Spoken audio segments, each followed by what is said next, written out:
Okay, so here's what I mean about desaturation. You can see over here this sort of forest green was chosen.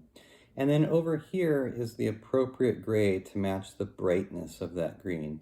So you can see that the green is fairly dark and it's maybe like a 4 on the gray scale. And what we see then is this gray being gradually mixed into this green. And so the green is desaturating, but the value, the brightness remains the same across the whole project. And that's what we're after on this assignment. On this assignment, though, you get to choose the shape of the board that you want to use. And I'd suggest only using like a quarter of a board, so we save illustration board. But you can see that some people have chosen, different shapes. And this one is actually pretty accurate. When you squint your eyes, when you're trying to match brightness, you'll be surprised how dark some of these colors really are. Like this orange actually matches up to a nearly neutral gray. So this is just a little bit brighter than neutral. Camera's having a little bit of issue. That's better. You can see a little bit better. This is really cool from a design standpoint, but it's not correct because you can see that this gray is way darker than this yellow. So this is not correct, but it's a good example of your flexibility on design here. The shape is up to you, and I'd love to see sort of random shapes. And then the divisions, the only requirement is that the divisions go all the way from the top to the bottom. They can be any shape they want. That's because we don't want any levels of saturation touching or skipping levels of saturation. So that's cool design-wise.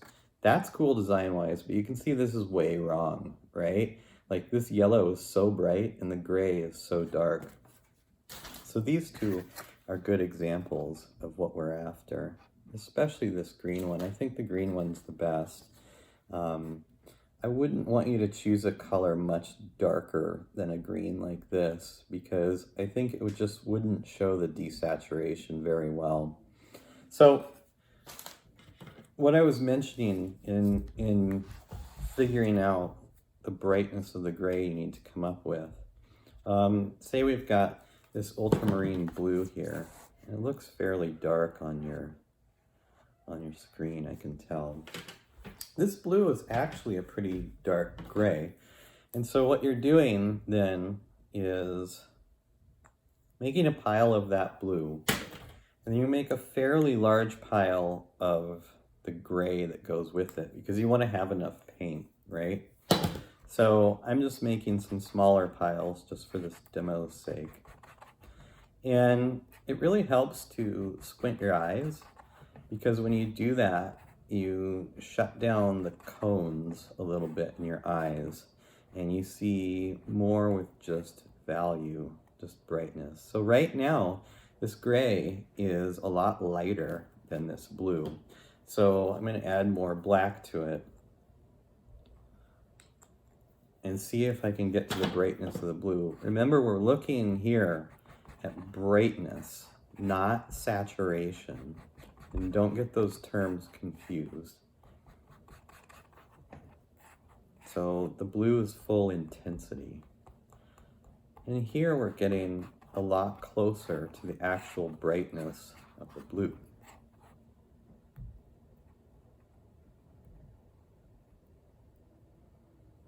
Now that's pretty close. Maybe a little bit further. We need to go a little bit further.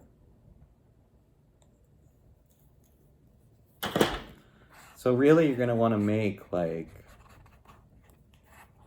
twice or more amount of paint that I'm showing you right here. So here we go. You can see that they're of equal brightness, but the blue has color to it. So then what I do, I sort of like the way we did the grayscale again. We put the blue at one end.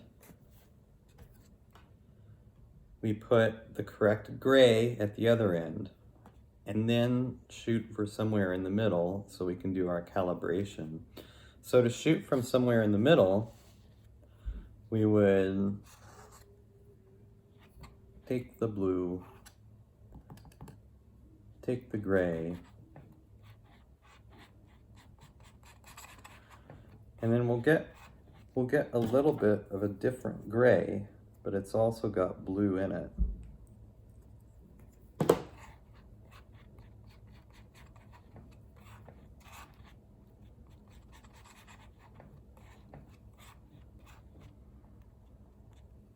So the idea is that this blue-gray will fit in between those. And that middle intensity, that middle saturation, is gonna be really grayed out compared to